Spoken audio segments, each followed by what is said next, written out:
again. Yeah, you are. How's the frame rate? How's stuff going? Looking okay so far?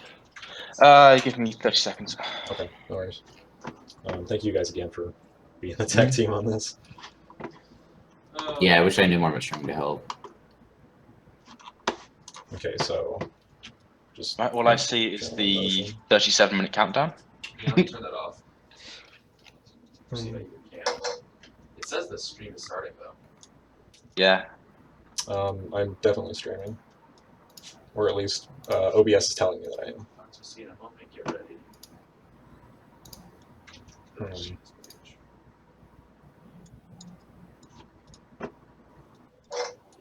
Oh, it looks like we're going. We're going? Yeah, there we go. Does it look like it's working okay? We're live. Okay. Okay. Start and then... Alrighty, so trying this one more time. Sorry that we keep dropping off. We're having some streaming upload bitrate problems. Ooh. Where were we? So I think we cut out. Hey guys. It restarts from the start whenever it logs it, so just start fresh. Okay, cool. All right. Cool. So welcome to the PolyKnights Roundtable. Third attempt for October. So It's not working. it's not working? Damn. No. Excuse me. Alright, let me try it. All right, we're going to try from different computers. I'm going to stop broadcasting. Hold up. Oh. Infinite. Windows. Go live. Go live. Bois. Do it. Go. Work. Let me be special. Maybe we're live. Maybe we're not. I don't know. This is PolyKnights, the round table, October 22nd, attempt number 12 or something. Yeah, I think it's working fine. Okay, well, I'm just going to do dialogue stuff then, and we'll just pretend like the shaders are the same or something. Are you just jumping into the dialogue? Yeah, I'm just going to roll with what is mine, so you can... I want you to be able to do your shader thing, so I'm going to just do what I can, if that's cool. I'll mention it briefly, and then we'll dedicate a whole stream to it. Hi, everyone. I think I have the Hangout muted. Let me unmute the Hangout really quick. That's important. There we go. 20p. Okay, getting there. I'm not ready. Okay. Don't panic. Don't panic. Alright. Oh no, my webcam. Oh no. Oh no. Alright, 1 second, guys. We're getting there. We're getting there. Settings. No. Gotta fix it. Properties. Gotta fix it. Okay, there we go. Hi everyone, I'm Tyler Tomaseski. Welcome to the PolyKnights, the round table. I have a bunch of really lovely people with me today. A bunch of people on the stream. We got Adam Strick. Say hi, Adam. Adam's Hello. muted. Oh yeah, he unmuted himself. Sorry, go ahead, Adam. Yeah, I unmuted myself to say the words that I needed to say hello, which was hello. Adam is one of our many lovely programmers, many meaning me and him. So he's the lovely other programmer. Alina's with us as always. Hello again. The Lena. unofficial question masker. Oh yes, Lena's the best, and Lena keeps us on the straight and narrow. Eric Grossman, looking depressed, is with us. No, I was reading. I'm reading comics. Oh yeah, you got more important things to do. No, I'm sorry. That's just my quirky lifestyle. Hey guys, it's has anyone read this Headlopper? It's quite interesting. It's yeah. Sorry. Okay, all right, Steve. Hi, I'm here. Wait, don't I get to say what I do, who I am? No, is that not a thing? Okay. No, go ahead, please. Oh, I just design and level design, concept art stuff. Good. Steve. Cool. Hey, I'm Steve. I do 3D art and then modeling and shaders and some technical art stuff. Summer. Oh, jeez. Summer's one of the other local developers. Oh, yeah, but I'm not his girlfriend. Aw. In a corner. There. Yeah, okay then. And you. Oh, that's me. Oh no. Ah. All right. Yeah. So we're gonna show you guys some stuff. We posted a video on YouTube not that long ago showing that we got a fancy new dialogue system in the game, and I wanted to show that to you guys. Steve also did a huge, massive, big overhaul to our shaders, which you guys are gonna see a little bit of. Do you mind if I do a little bit of before and after? Just a little bit? Yeah, I can do that. Just a tiny bit?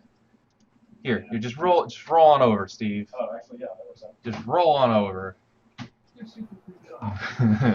Jeez. I'm gonna open in Photoshop the thing with the places. But the game looks really different. Yeah. Also, if you notice that plane, the plane is A little bit different. The plane is also different, but that's not related to shaders. That's another thing, and we'll also talk about that. It might actually be better if I share from my screen because I have more photos and stuff. Frame rate. Oh god, the game started. Pause. That's loud. Mute. Can Tyler, can you screen share in the backer hangout, please? Yes, I can do that. With some clickies. Let me do the clickies. We are not I think that's Poly on it today. We're sleepy babies today. I have all the ones that you had in the long one here. I just gotta expand. Okay, them. cool. Yeah. Bam. Full screen. Full screen. There we go. Something. Sweet, cool. All right. Headphones. Go. Cool, thanks. Alrighty, hey. So yeah, just to kind of briefly give you guys an overview of some of the changes that I've been making to the shaders.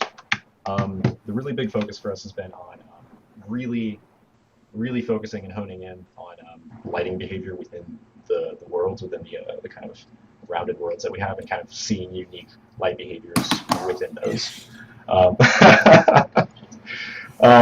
Sorry, somebody dropped something on the stream. It made me laugh. Some of the major components of that are going to be like getting lighting to like fall off a clear direction and a clear source of light, having specular reflections and things on the water that help convey the kind of roundedness of the world, and doing a better job with how we handle shadows. So on the left here, I've got an example of what it looks like now, and on the right is what it used to look like. And so as you kind of look in the distance on the top of these two images, you can really see how much more depth and how much better you can kind of judge the scale of the world, based on the fog and the lighting and all that kind of stuff. So moving out of this one, we've added a light source. We actually have suns now. So with that come better shadows, better rendering of shadows in the distance, and you can see some of that on the giant statue that we have right here. Similarly on this one, we've started rendering two-toned things in the background. So it used to be that our towers were flat and flat lit in the distance, and the landscape was flat lit. And while it was a cool stylistic choice, it made it kind of difficult to gauge the depth of the world. So with I can draw things. Sweet. Yeah. So like this tower here, for example, is really hard to kind of like tell whether this is floating in front of this part of the mountain or not, for example. So now we've got shadows rendering on these guys. You can see that kind of over here. There we go, that's much better.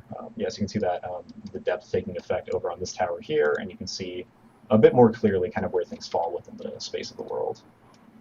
So yeah, I'm just going to scroll through some of these, and I'll point out anything in particular that's interesting. Well, and like one other thing I really like about just having the well, two things. So rendering the depth like of the mountain, like let's just do overhanging structures or show communicate overhanging structures much better. So like the back of the mountain has this kind of network of like arches, and actually in the screenshot on the right there's like a preliminary version of shadows, but on the left you can see now it's much more effective at actually like showing depth into the distance and not just kind of conveying it like immediately at the front. And because it wasn't that you couldn't tell where you were once you were there before. It's that it was hard to kind of look ahead like in the distance and still get the sense of space. So that's much better now. And I think like on the screenshot you have with the statue, I really like that. Like what that says to me about like the lighting is that it's really good at separating foreground and background. So like because you can be on the shaded side of something, and then you can see the lit side of something in front of you, like on the side of the world rather. It conveys a lot of really cool information, partially that like the space is round, that the sun is in the middle. So like just adds depth, and then also helps you communicate like, whether things are in front or in back of others. So it's just overall like a really good improvement. Yeah, I agree. Like this shot here feels very flat. by comparison to this one. Yeah. Like there's a ton of extra depth and dimension on this one, and these are almost the same shot. So it's a pretty dramatic difference, all things said and done. But yeah, so we went through and we replaced pretty much all of our shaders for the whole game. Switched the entire project over to linear color space instead of gamma, which gets us some more accurate and more accurate calculations within our shaders. And On the left, is that like a god ray in that, like? what, this? No, yeah, like that looks like a. This thing? Yeah. Kind of. It's just the shadows coming down from the. It's just like a really cool. It's a really cool effect. Yeah, I definitely agree. And getting to visualize more of that stuff, I'm really excited about, because it used to be here, but the kind of the way that we had our colors blended, and it made it hard to tell exactly what was in the shadow because there was so much other stuff happening there. I think it's a lot more apparent now. Yeah. So I've got a question to put in at this point. What's up? Way back in near the start of the Kickstarter campaign, there was a mention about how you had a sun in the build, but you mentioned that you removed it because people kept trying to fly into it. What's changed about that to that you've brought it back in? Well, can I answer? Yeah, man, go for it. Yeah. So I think like just in this case, like this is like maybe we're not really sure this is the final placement of like the light source for this planet, but like that's where it is right now. And I think even already the biggest difference is that in the initial, like we've just basically made shadows and lighting effective now. So back like a year and a half ago. Jeez, yeah, it has been that long. Yeah, it's a while ago. Back then it was like basically just a glow, like an effusive ball in the middle of the planet, and it looked like a thing you could interact with because it didn't really appear to be casting light. Now, well, the color's different, it's yellow, but like more importantly, it's really visibly casting the light in the scene, and it reads as a sun. And I think people, their natural inclination is not to fly into the sun, actually. And so just that change, I think, will maybe mean that people don't really want to fly into it unless they're just trolling us and like want to immolate themselves. And I think we should definitely implement that because it's hot. But, and then they'll learn, like, oh, don't fly into that. The other thing that was interesting is that before it actually had a collider, so people wanted to fly into it, and then they bounced off of it. So it didn't actually really have a great, like, interaction setup. So, yeah, I think the upshot is that, like, just the basic ability for it to cast light in such an effective way is, like, a huge difference. Yeah. One of the things that we were thinking about maybe trying is actually making, like, the sun kind of so we have these assets that are called pillars. They grab you and they hold you in place, and you can look around. So you can use them to kind of like, look at inside a tower and then like pick an angle you want to approach it at and then fly off. So we're thinking about maybe like having the sun perform a function like that, where effectively you fly into that space, it holds you there, and at that point really you can look around the world and you have this kind of map-like functionality, but within the world space itself. So it's a thought. Might give it a shot. One of the other cool things that comes with the sun, though, is actually getting more accurate reflections on the water surface, and also seeing what round inside water looks like with the sun, like what those reflections look like in a sphere, because it's not something you ever really see. You don't see oceans. The oceans are always flat, So done some of that as well with the water shader. So there are like specular improvements on the surface that make it easier to tell where it intersects with the landscape, how close you are to the surface, whereas it used to, whereas it used to be a little bit harder to tell, where, the surface of the water actually was and where it kind of intersected objects. Plus it's way like wet, feels way wetter, feels like water now, it feels like actually wet, which is kind of cool. Yeah, it's got some more dynamism and stuff to it. But one of the other components, and this is the really cool thing for me actually, it's kind of a happy accident. So having the sun in the middle of the world and then having the water actually create real, specular reflections based on it, makes it such that whenever you dive into the water, you always get this hot spot right where you're going to hit the water's surface whenever you kind of arc and then dive in, which is a really great way to kind of like subtly tell the player what they're going to run into if they dive and how to, correct if they are going to hit something. And that's just something we didn't have beforehand at all. So yeah, which is a cool mark. Yeah, it's cool. Oh, sorry, go ahead. So just clarify when you're talking about it. Is this the marker will or like, will it always be below you, or will it be in front of you, or will it be if you stall your plane, will it be along the curve? How does it work? Well, it's not UI. Go ahead, Steve. Sorry. Okay, sure. So kind of all of the above, actually. So like when you think about like the surface properties of like water and how it works and how like refraction and specularity, light reflection stuff works, depending on your proximity to the water surface, the angle that you're viewing it at, the location of the light source and how that hits the surface, you get any one of a number of reflections. But one of the really great things is that because the sun is in the middle and the surface is always, there's always a surface, so it's always behind where you're going to hit ultimately, right? So whenever you dive in that space, no matter where you fall, you're eventually going to hit a point where you're falling straight from the middle to the water surface, meaning that the sun is always going to be right behind you. So you're always going to see a reflection of the sun in the water right where you're going to hit the water surface. So it's not a UI element, but it's kind of a very nice result of having kind of real reflections in this kind of inverted planet. And so effectively it gives you a marker for where you're going to land well before you actually reach it.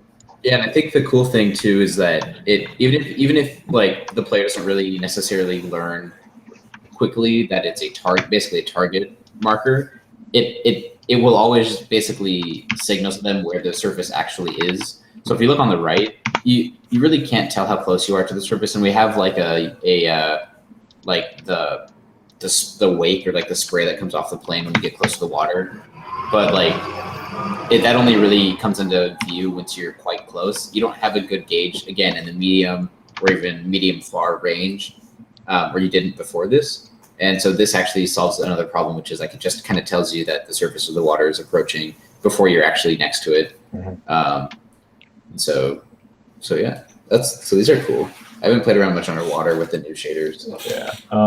I think just the last point that I want to hit before we go back to the other stuff that we're going to talk on is just that having that kind of specular reflection and that kind of illuminance that you get on the edge of water as you get sharper and sharper of an angle to it really helps to communicate the roundness of the space that you're in.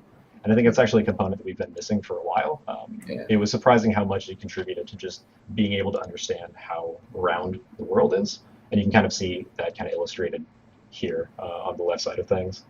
There's something cool about the coloration there too, where on the left one actually feels more graphical and more painterly to me than the right one. Cool. I'm glad. Thanks. That is a question that off the top of my head, and this is possibly more an accessibility thing, and probably we're seeing pictures here which might get rid of thing. But your new geometry, your new terrain, it does look less. What the word be? Detailed. It looks like a lot of the textures in the background do seem to be merged into each other. Is that? But like whereas on the old stuff, every object has got its own coloration. It's very crisp and clean. Is that something that we just need to see in motion to do, or is that going to be a problem? I think partly. So for example, in this shot, right? Like in the background here, like these are kind of like two flat colors, and there's some blending with the atmospheric fog and stuff, so it kind of smooths it out and kind of softens the contrast between them.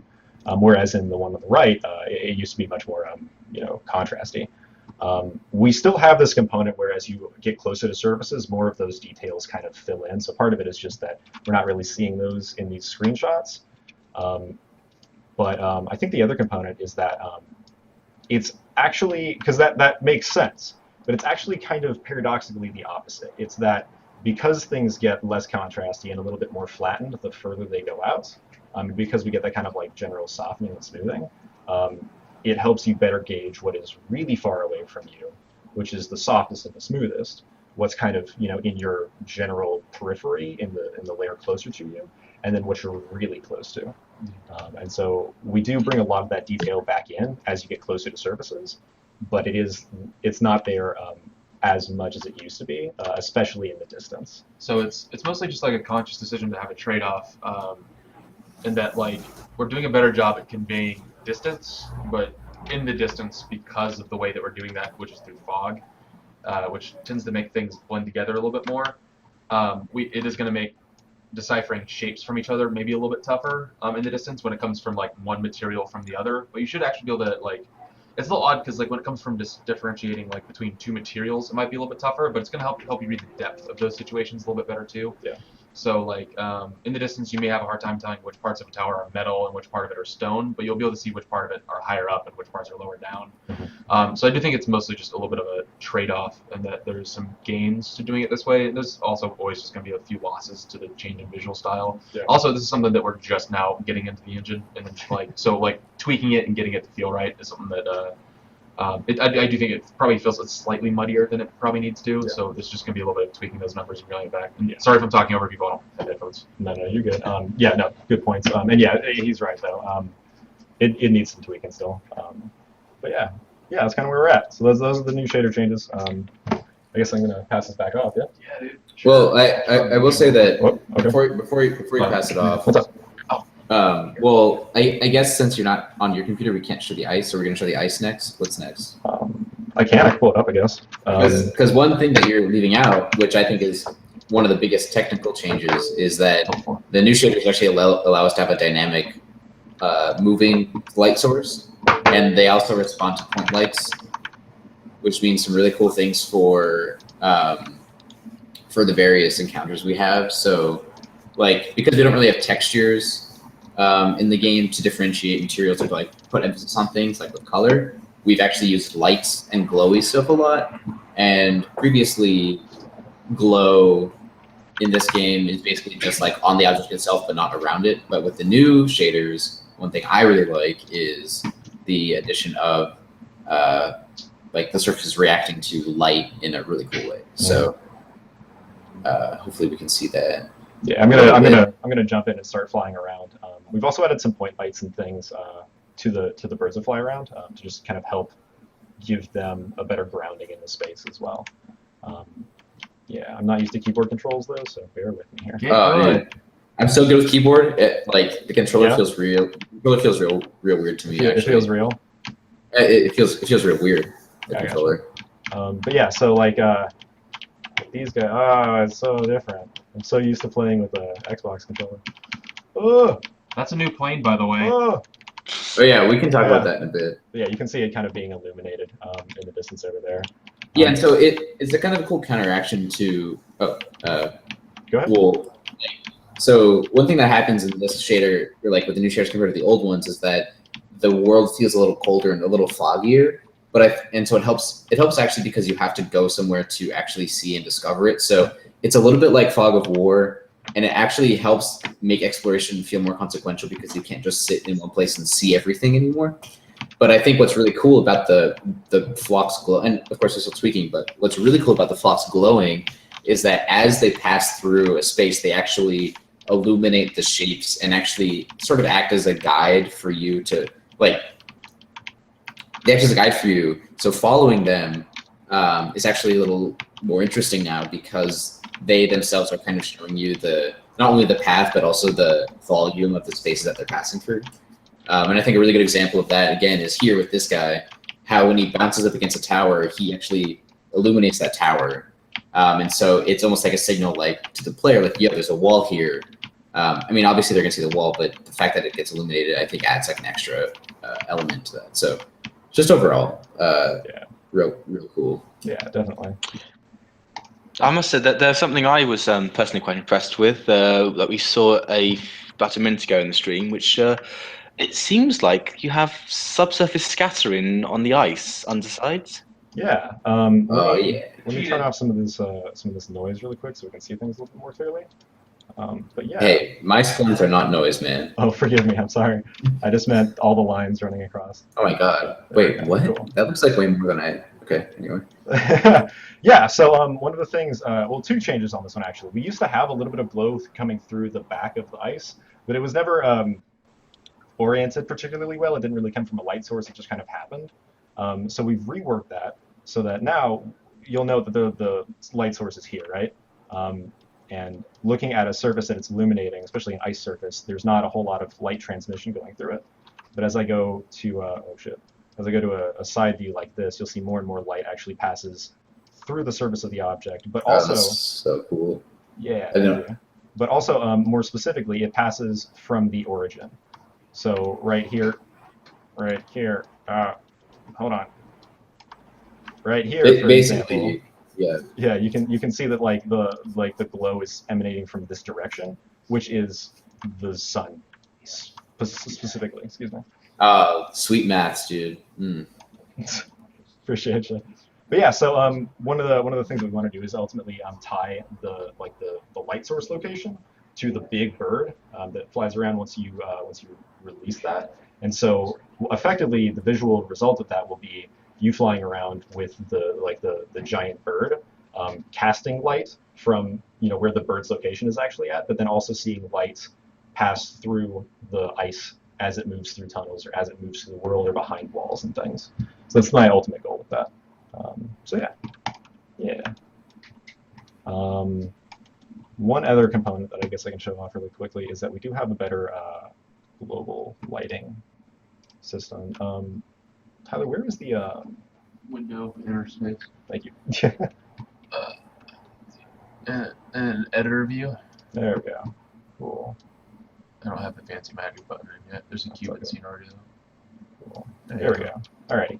So we do have a better way to actually handle like global illumination and stuff now. It used to be that we just kind of had objects that were illuminated, and that was kind of it. But now actually we have proper like sun and light scale. So you'll see as I drag this down, the lighting of this area gets smaller and smaller and smaller, larger and larger. And we can control things like the brightness or the illumination of the light within that area. And so this helps us get some much more dynamic and much more vivid, lighting and behaviors with our lights. And then additionally, we get cool things like the ability to move the light source around the world, if it will let me. Oh, excuse me. So if well, it's not going to work with me right now. All right, well, it's not going to work with me right now. I'll tweak that later.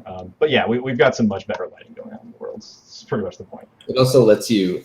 What I like from the perspective of potential cutscenes or game big things happening in the game is it's a really easy way to just do a sunset or a sunrise, lights dimming or brightening. It's neat. Not super easy, but it gives us a variable to access. There you go. Yeah, there we go. Yeah, so you can see as we tie the sun's location to the bird itself and it flies around the world, you'll get effects like this, which I'm really excited to let players experience that. So yeah. Cool. All right, I think I want to pass it off to Tyler so we can talk more about dialogue things. Thanks for checking that out. Radical, man. Here, bro.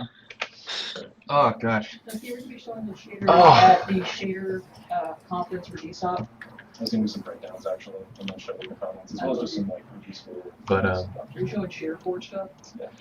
So if anyone's in the Dallas area, at the next Dallas Society of Play meetup, Steve will be showing off a bunch of the shaders and probably in more detail. So that'll be a good place. If you are in the area and you want to learn about how we did some of that, then we might also probably do some blog posts down the line a little bit, kind of breaking down how we went from really overly complicated shaders with 1 million nodes to less complicated shaders that actually look better. Been a bit of a journey, but so yeah, I'm gonna hop in and show you guys dialogue. It's been a crazy month. I mean, it's always a crazy month for us, but this month we've been doing a lot of big, scary new things, and that's gonna keep happening, I guess. But we've been doing a lot of work on our tutorial. We've also been doing a lot of work on Infinite. Ooh. How long was last October? It's always hell month at PolyKnight Games. There's Spooky.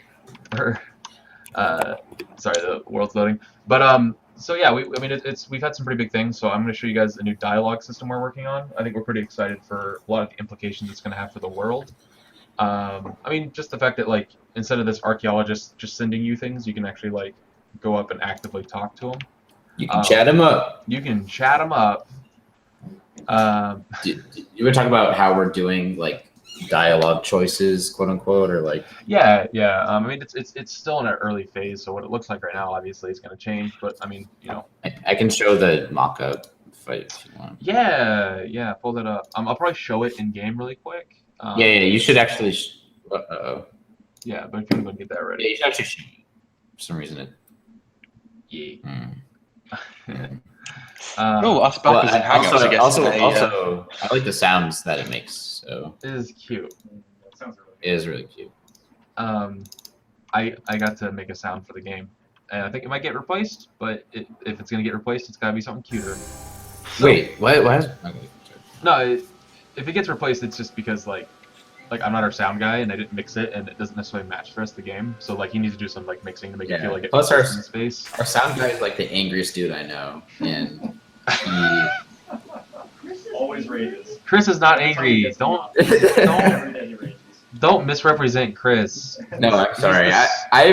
He's the sweetest little sound boy you've ever met. You're right. He's both. For anyone who doesn't know, I normally speak with really dry sarcasm, so I don't want to misrepresent anybody. Chris is fine. Something I want to brought up too, but we got a new plane in the game.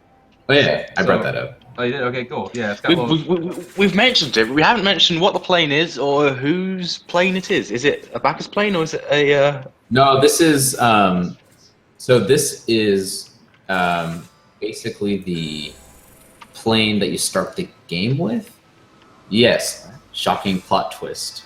Dun, dun, dun. Basically, we wanted to give the beginning of the game some more progression. So the plane you start with is a little bit jankier. It's a little bit of like a kind of homespun machine. And the piano plane that we've been seeing that can like dive and has really cool wings and is generally more resilient is something that you get in the course of completing the very first planet that then will open up the game to you as you go. And so Sorry, here's the first question. You're saying this plane can't dive, it can't go underwater. Correct.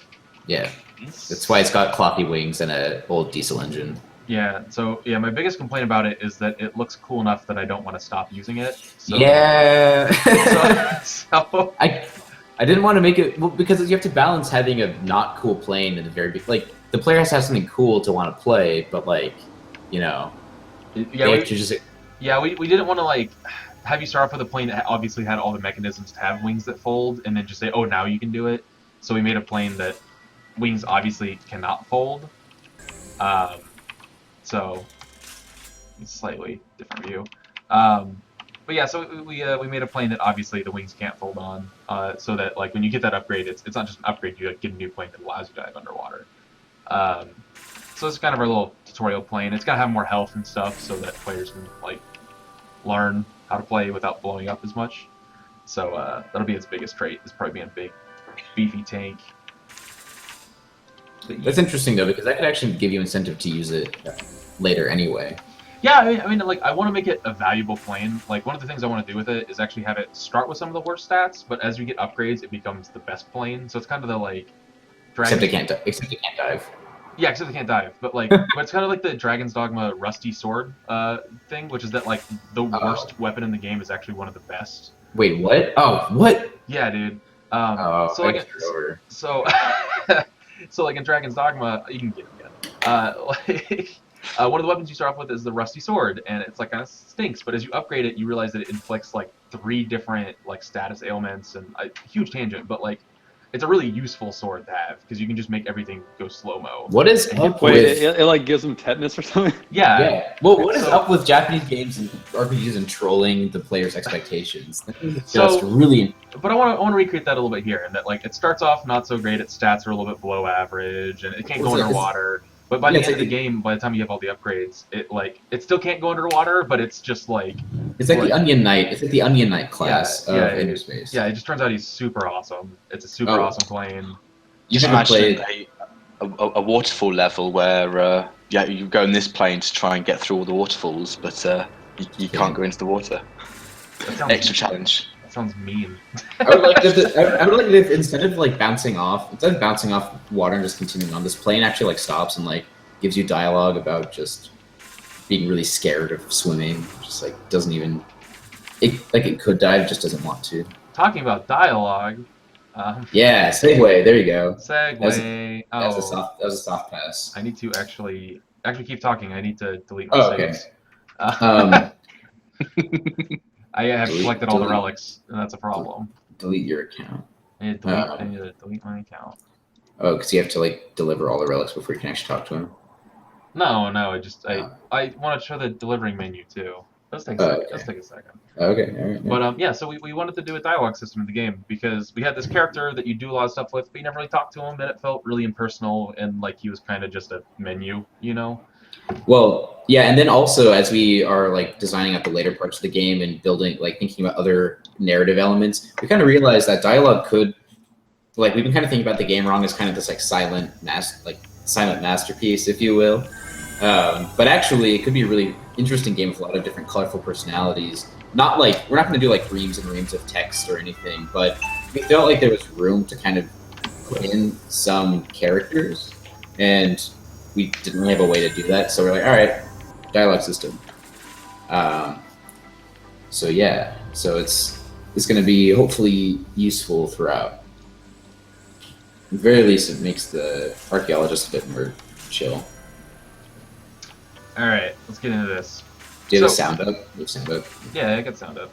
Okay. So you can't hear it in the stream though, in the Hangout though. Okay. Another big thing too is that I really wanted to because before, whenever you would deliver relics, you would just like mash a button and it'd deliver things, which was kind of okay, but like I didn't feel like you were consciously making a decision to do something. So I wanted to make it so that like you're choosing which things you deliver.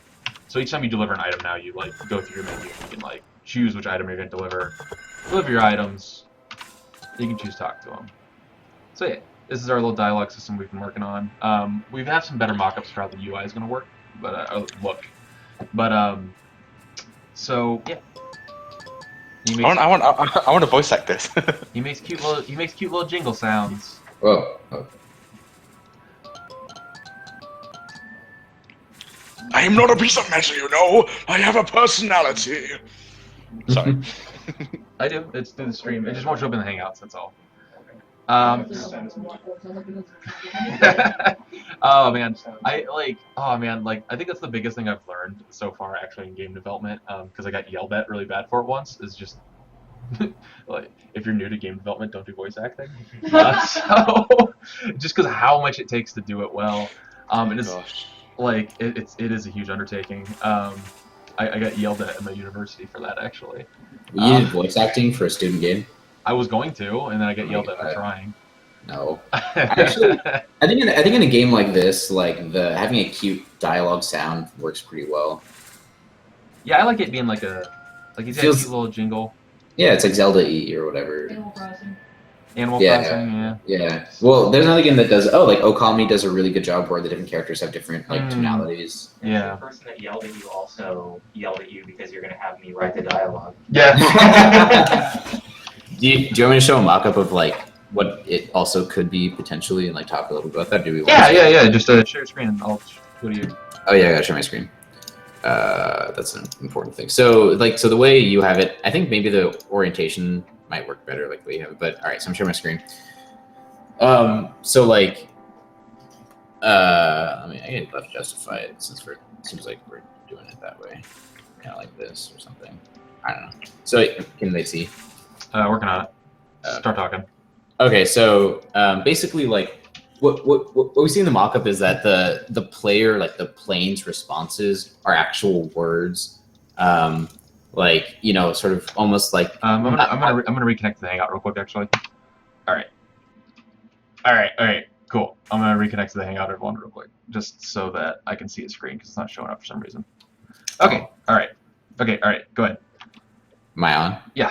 I can see your screen. Okay. We're good. Oh, cool. Okay, so like in the thing that Tyler just showed, the dialogue options were kind of like normal human word responses, and one part of our philosophy in this game going in has been that the plane is not a player character but a player avatar, meaning that what the player knows and what the plane knows are roughly equivalent.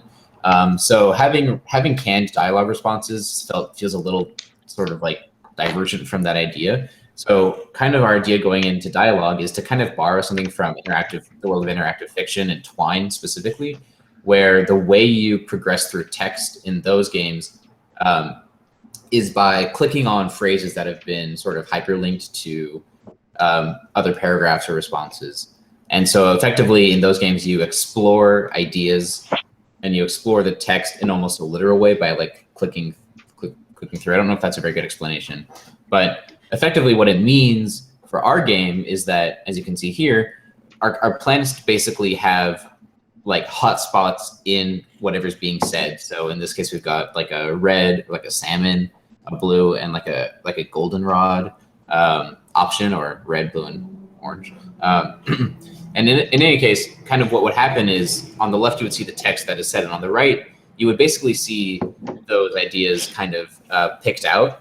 And by navigating to one and like kind of drilling into it or diving into it, you would kind of explore the idea that has been said.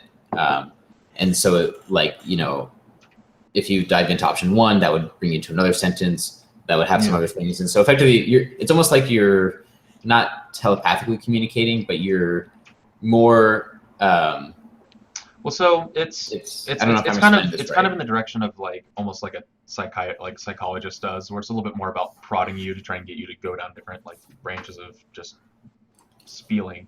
I think it's kind of like we want to do in our game. It's kind of like it's a game about archaeology and about like discovering and like finding these relics. And I think we want to do something slightly similar with dialogue, where we don't want someone to just tell you the meaning of everything and to tell you why something is important and to just like give you everything that you need, but instead we want to try and get it to where you are talking to somebody and then like prodding them and unearthing and kind of searching for the gem that is like the piece of information that you need. So that's a good way to put it. Yeah. So it's basically a interface to allow the player to explore dialogue instead of just offer like a couple canned responses. Yeah.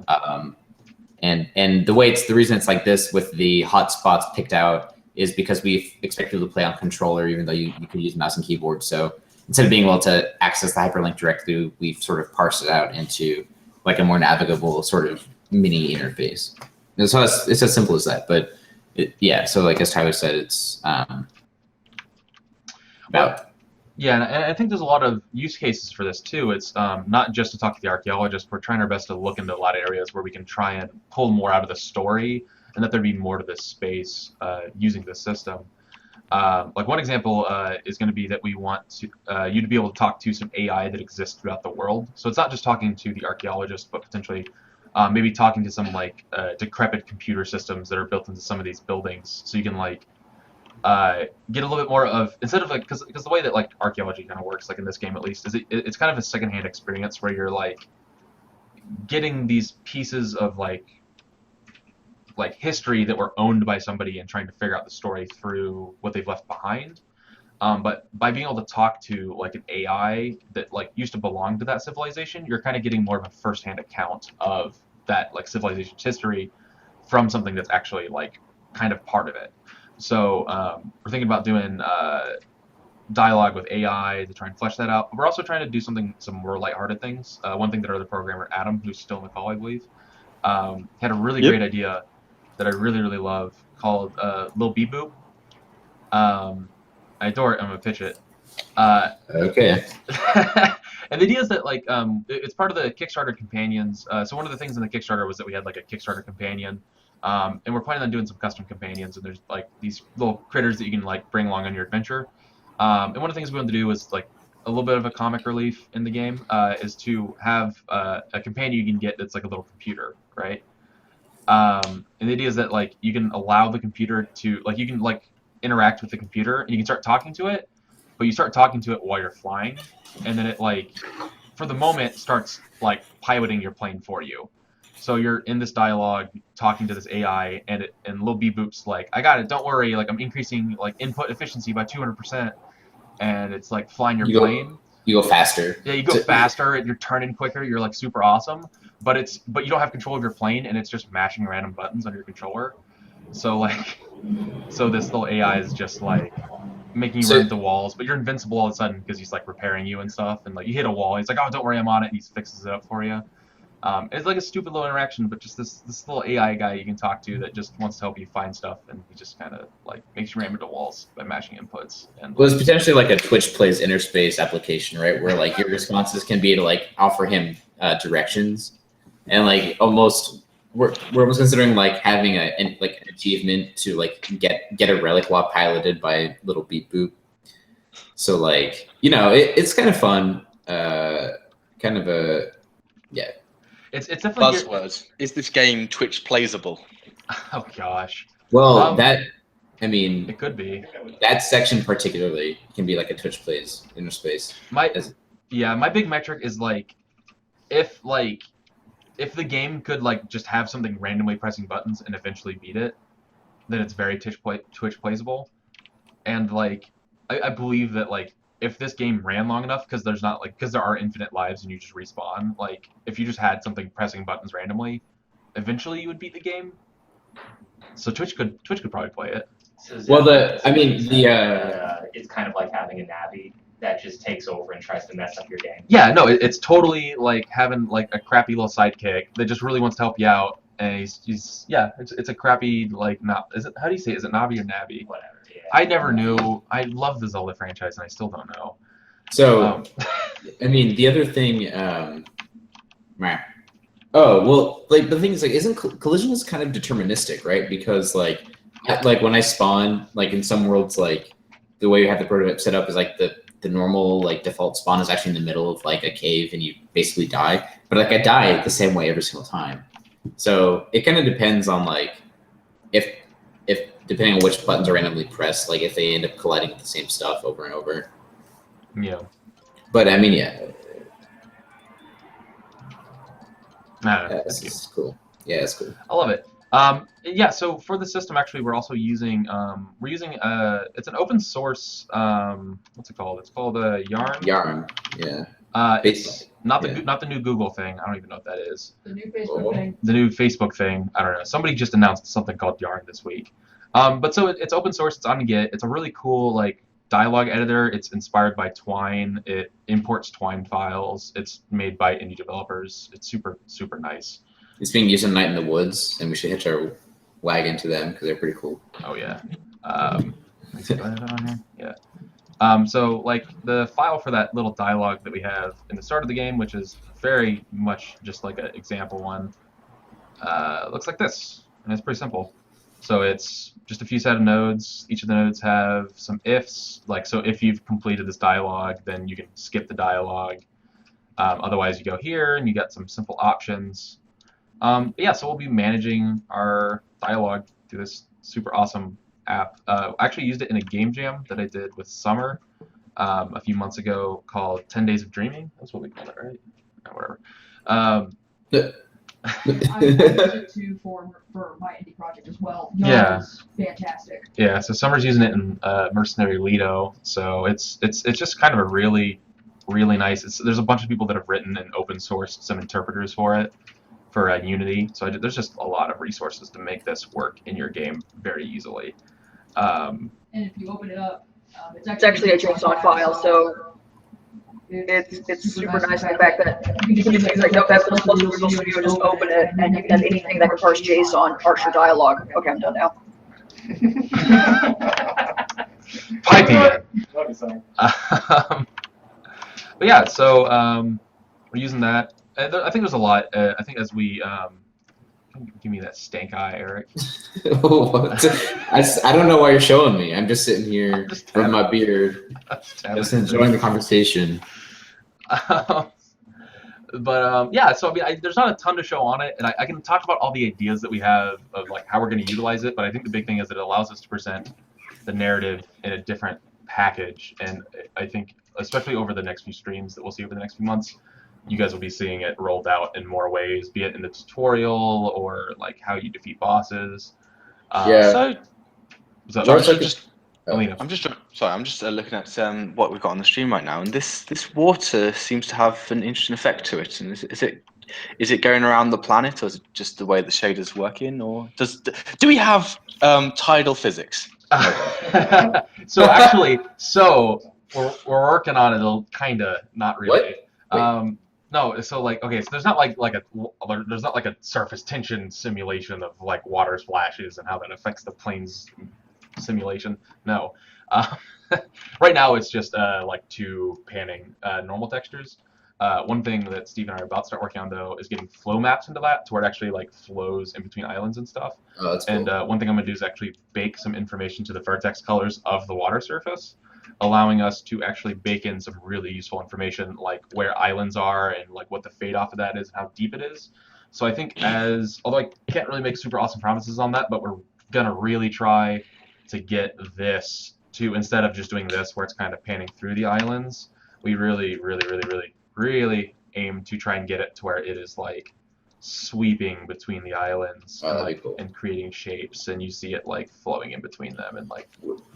Could we possibly like work on like a stylized normal map for the waves? Because like, yeah, it's really cool. I really like it. But one thing that strikes me about it is that it's like older games did this when they first invented water tech for this. It was like the water looked way more realistic than the stuff around it. And in this case, it's like I wonder if there are like some cool stylistic versions of things we could do, like little swirlies or something. It might be neat. Yeah, this is what our water waves look like right now. Yeah, it's a generic Photoshop cloud filter.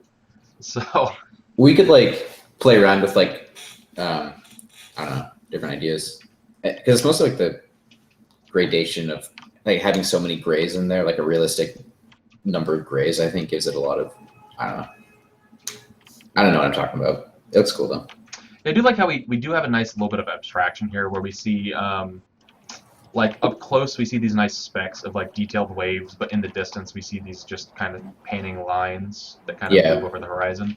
So I do think we have a nice kind of abstraction moving outwards, because I think it was a big deal is that like for a little while we were kind of imitating like what water looks like at a distance, like really, but I don't think like this game is, I don't think Inner Space is really about like what the world looks like really, because it's an inverted planet that's obviously really stylized and really colorful, and like it doesn't really make sense if like we're trying to look realistic. So we're gonna do something stylized that looks pretty, because like video games, and we can do that.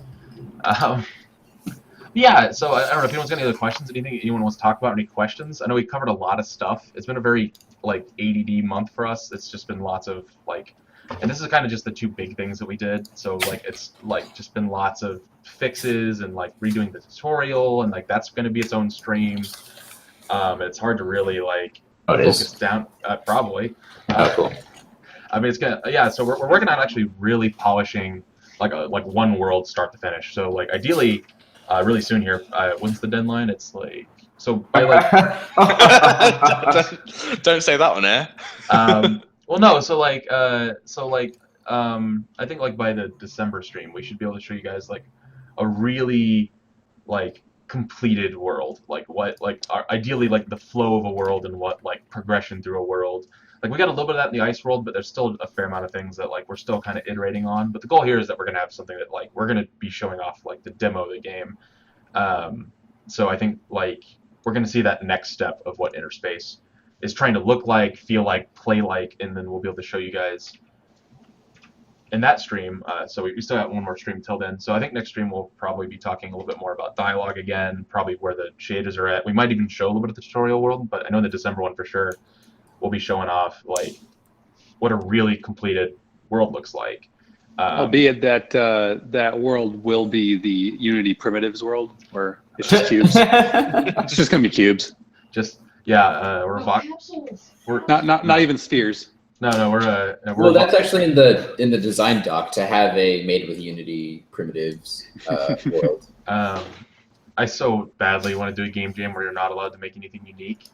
Like I so badly want to do a game jam where like you exclusively have to download free 3D models and like grid scripts from like Stack Overflow, and you're like the only thing you're allowed to do is patch code together and like patch assets together. And you have to like document how many things you made that were like, how many lines of code did you write that were actually unique? So like, and that's limited. Like you're only allowed to write like 20 lines of code for the entire game jam, and like that's it. Like so winning the jam is a mix of like making a good game and also doing it with as little custom content as possible. Yeah. You could probably make a game that way too, like where the win state is that you don't crash the game. Well, would you be able to use like there are assets that are like construction kits, like RPG construction kits? That seems like cheating. If it's free. Oh, it's free. Okay. Yeah, you just can't pay for things. Oh, okay. Okay. What is Steve sculpting? It looks like it could be like an elephant or a helmet or a camel. Yeah. The robot thing. Are you making a little bee boo? Oh, he's doing a hard surface in ZBrush. That's like basic hard surface. it's good practice. Looks cool. Make a little bee boo. Right Wait, hang now. on, let me add some eyes. A little baby bee boo. All right, here we Can go. little people have googly eyes? Like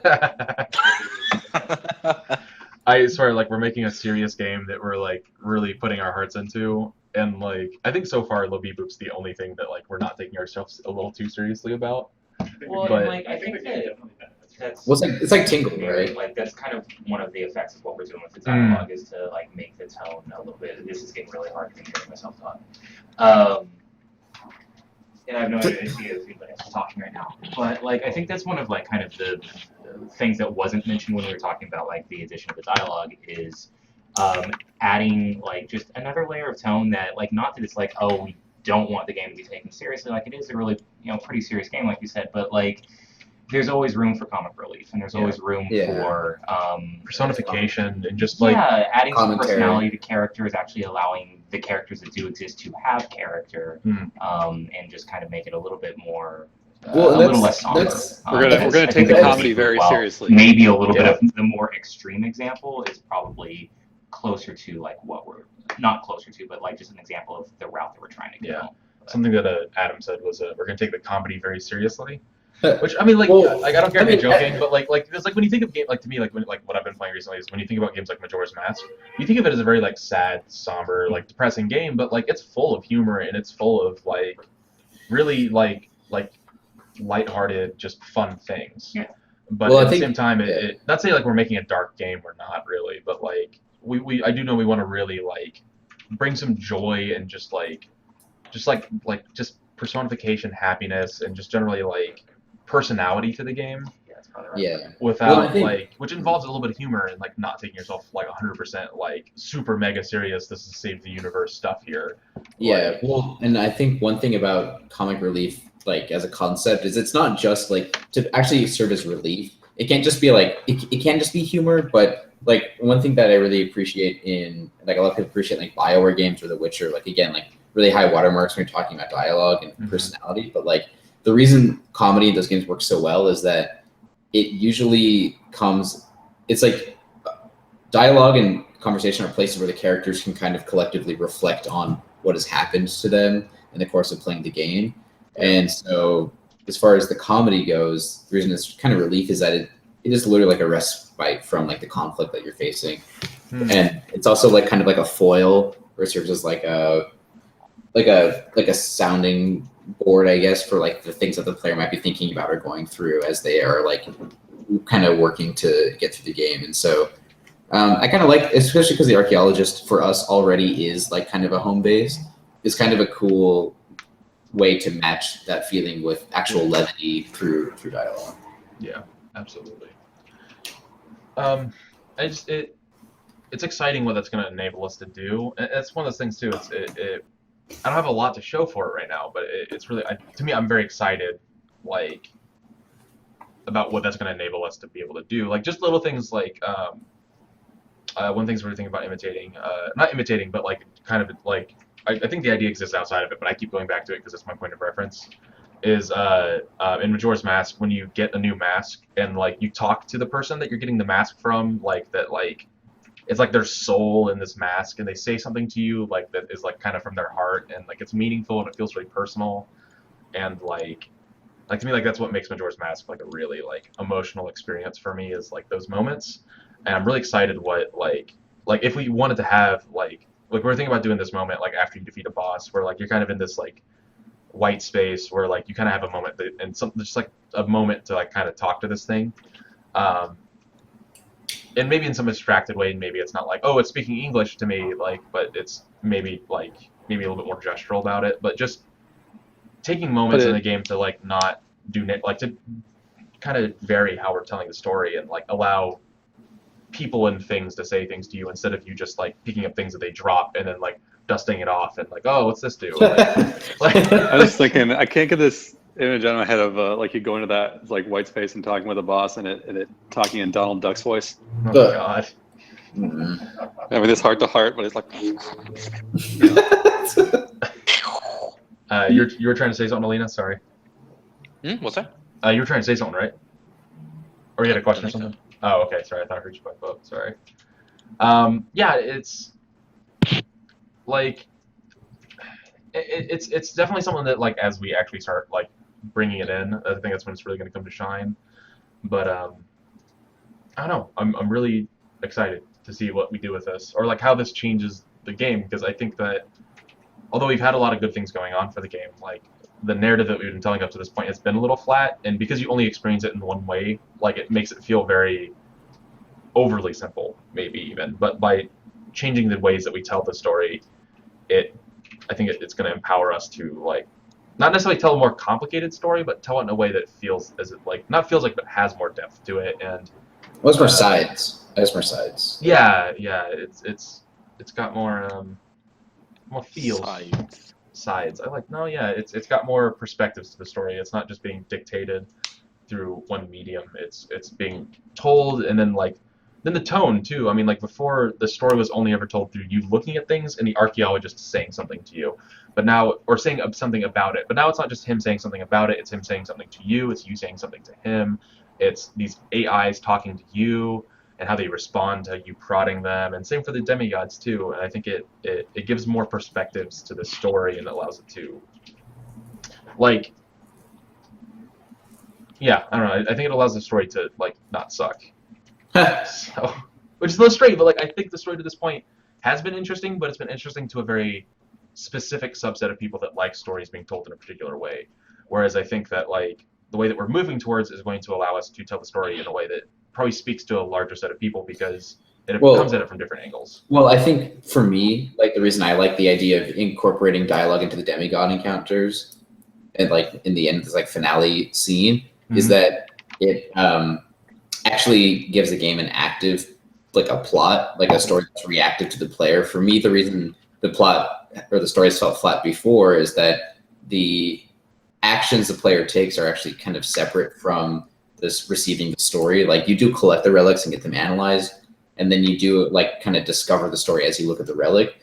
But the actual primary action of flight and exploration hasn't actually been tied to the plot thus far. And just dialogue is like a really simple way to have things engage with the player directly and make the plot and the game world feel more alive. Whereas before it felt very passive overall to me, just conceptually. Cool. And we're reaching our end here, and I know we could probably rant about this for days, but if anyone's got if there's any questions in the chat, pretty flat. Cool. Elena does say that we should maybe add a light counter for how many times you say light. Which I said that sounds like a full-time job. Oh man. That's me being playful in the YouTube chat stream. No, yeah, it's one of those. I think part of it too is just sitting at your desk. It feels so casual. Yeah. That, like I just. Well, I just think our game is so suffused with metaphor and simile that it's impossible to explain anything without using the word like. It's if you actually go to Toastmasters, which is a presentation like club. I said it again. They will actually count it, and they'll try and break you of that habit. It's a human thing, but if you start listening to it, it's hard to shut it off. Sure. No, yeah, at least it's not. I suppose I've got one last question, if it's the final question. Yeah, shoot. So, in your dialogue teaser, you've put in, is it VR? Yeah. It's just topical, okay? It's just, no, I'm mostly just poking fun at that. Like, that's like the first question we get from everybody. Is it going to be in VR? So I just always, anytime like I have a new feature to show somebody, like we always ask each other, is it going to be in VR? So part of it's just like a joke. Part of it too is like I do actually need to ask myself how like screen space there's also the like screen space UI is bad for like VR. So like I'm also like kind of consciously doing something that could be bad for VR and I might have to redo. So I'm kind of also poking fun at my own UI choices. So yeah, we gotta figure out the VR thing. I do know we've talked. Can I talk about what the little bit that we've talked about on it briefly? That like it might be just about like how we would do VR if we were to do it. Oh yeah, totally. Okay, yeah. Or yeah, it's so. it came up. I mean, it's obviously something that we think about a lot because VR is such a hot topic in game And we development right now. want an excuse to buy Vive for the office. Oh man, is that I do think that we're probably going to be on track to want to finish the game first, and then like it's obviously something that we'll probably start doing before then. But we have talked about like maybe doing it concurrently and then doing it as like a post-release patch, something like that. Just so that we're not, because it's definitely not like made for VR, but it could definitely work in VR. So we don't know if we want to delay things much to get it working in VR. And I think also just we want to try and do some post-release development to like give people free things, like because we want to do that really badly. So and that seems like a really good thing to like start on and see like out of the people that are playing it, like what the people seem to care the most about. Because so that might also just be something we talk about then. It might also wind up being a release thing, but it's So we're trying to keep it in mind. I'm trying to keep the UI in a way that I could easily switch it. would you be able to like look around while the plane is flying in a certain direction? Would the plane follow your gaze? Dude, I think that could be a whole talking about all the ways that VR could what if- in the game. what if I don't we even just want to said- start that, man. What if it's just the relic viewer in VR? Like there's no actual flying, it's just relics. I don't know, man. The way I see it working is, all right. So you got your headset on, and it's virtual reality. So you got one eye with the game; it's looking at the game. The other eye is a live stream of our office. I love it. I kind of like the idea of like having two live controllers, and you have to actually have your arms outstretched and like move like the plane. Flap your arms like this. Yeah. No, that's what I was thinking. Is like we're gonna do this. Wasn't gosh. there some Wii game that did that? Wasn't there some Wii game that mandated that you put both your arms out with the nunchuck and the Wiimote? And, like, I thought I remember that being a thing. No, I think it like someone did it. Someone did it. If we have a don't shake the baby game on Wii, surely we can have a like. Oh, are we gonna like put our game on the Nintendo Switch? Dude, like, Ooh. Yeah, I guess if we can get dev kit, like, yeah, that's the secret. I can't promise. I don't know. Is it? I don't know. I want to. Oh, for Switch? I want everything I make to be on the Switch, though. I want everything I make to If be we on do- everything. I want all my shit to run on DOS. Like, pardon my French. Like, If we do put it on the Switch, we got to mandate that the players only play it either on a hip rooftop or in a basketball game. They have to be in an uptown loft or being spontaneous with really cool friends. Exactly. This That Nintendo person- Switch announcement video in which none of the games in the video were confirmed to be running on the Switch. Yeah, mostly that trailer just made me really depressed because I realized I don't really have any friends. Well, like, I mean, who has friends like that? Honestly, like, what demographic is that cool? I mean, there's the show Friends where they went up on the roof. Well, I just mean like, okay, those people were Sometimes in way some episodes. they had too much time to be students and too much money. Okay. But also like they were way too hip to be like white collar yuppies who could actually afford to live in the city. So Yeah, who are no, those they're people? yuppie hipsters. They're so this like weird conjoined like idea. So all of those people are investment bankers during the day and they just play like Mario at night. Actually, I have a friend like that. So yeah, I can see it.